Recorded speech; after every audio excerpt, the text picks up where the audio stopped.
Murat Hüdavendigar Kosova Savaşı'nda öldürüldü. Yıldırım Beyazıt esarette, Sultan II. Mehmet ve Sultan Süleyman seferde öldü.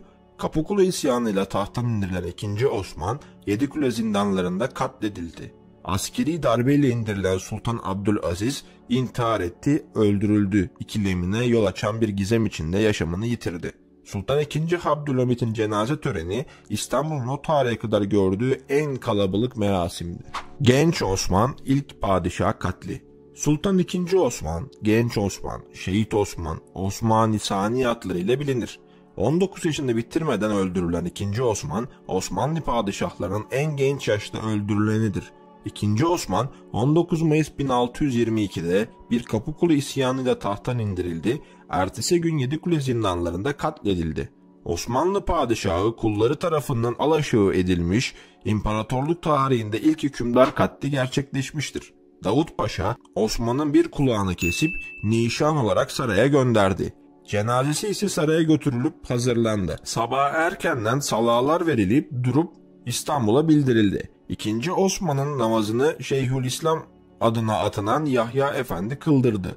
Törenle kaldırılan cenaze 1. Ahmet Türbesi'ne defnedildi. 1. Murat'ın Kosova'da şehadeti. Osmanoğullarının 3. padişahı Murat Hüdavendigar 28 Ağustos 1389'da Kosova Muharebesi sırasında bir suikaste uğrayarak Sırp soylusu Miloš Obilić tarafından öldürülmüştür.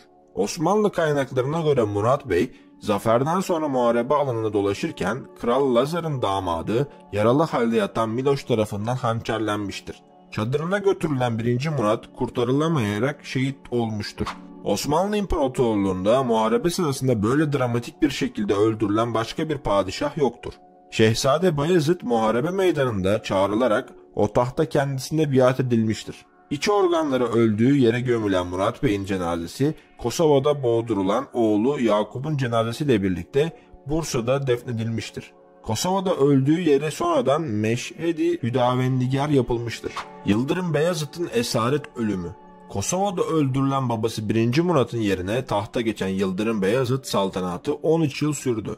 1402'de Timur'la yaptığı Ankara Savaşı'nda yenilen Yıldırım Beyazıt esir düşmüş, tutukluyken Akşehir'de hayatını kaybetmiştir. Eskiden beri romatizma, bronşit gibi hastalıklar olan Yıldırım esaret günlerinde bu hastalıklarının ilerlediği, zehirlendiği ya da intihar ettiği gibi rivayetler tarihlerde yer almıştır.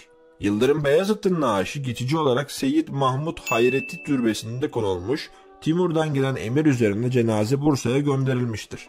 Çelebi Mehmet'in 1404'te Bursa'ya girmesinden sonra camisinin yanına defnedilmiştir. İstanbul'un fethini 2. Mehmet 1481 ilkbaharında Doğu Seferi için payitahttan ayrıldı. Maltepe'de hazırlanan Fatih, Gebze yakınlarında Tekür Çayırı'ndan ileri gidemedi. Hekimler otağında tedavisiyle uğraşırlarken İstanbul'a karışıklıklar çıktı.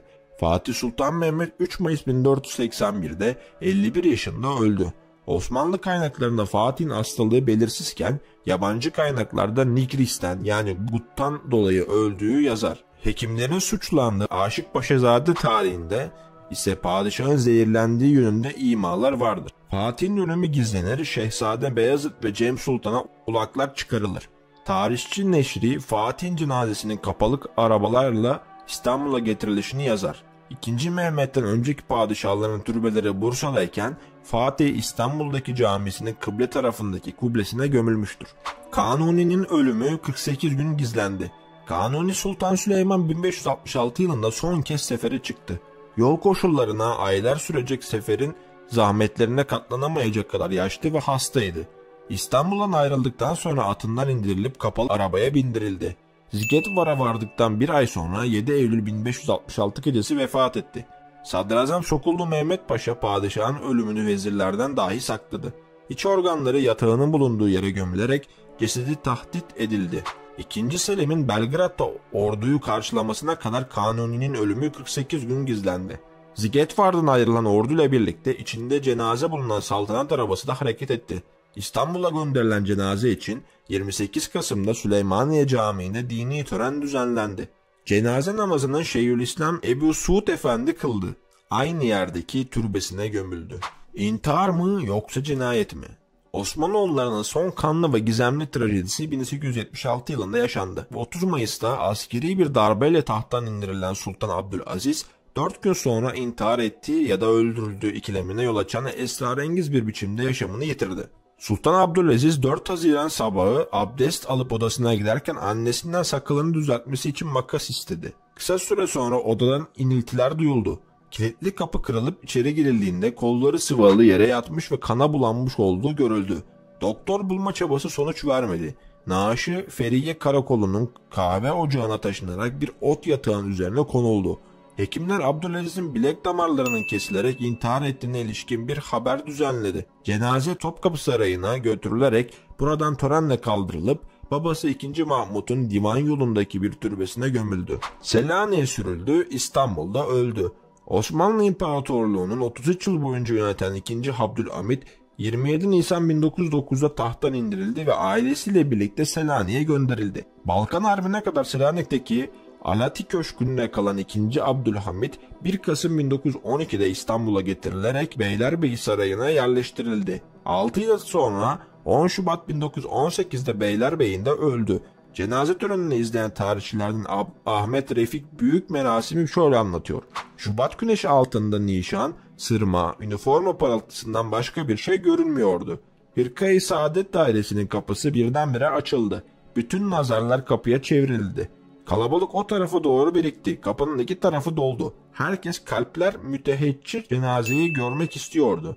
Nihayet elmaslı kemerler, sırmalı Kabe örtüleri, al atlaslarla müzeyyen tabut, kırmızı fesiliyle parmaklar üzerinde mehit muhteşem dışarı çıktı. Erkan-ı devlet zabitler Sultan Abdülhamit'in cenazesi huzurunda idiler. Bütün nazarlar tabuta dikilmişti. Tabut Hırka-i Saadet kapısının önünde yüksek bir mevkiye konuldu. Hamidiye Camii'nin kürsü şeyi sırmalı yeşil esvabı göğsünde nişanıyla taşın üzerine çıktı. Etrafına bakınarak sordu. Merhumu nasıl bilirdiniz? Velveleleri hazin, müteessir birçok ses serviler arasında aks etti. İyi biliriz.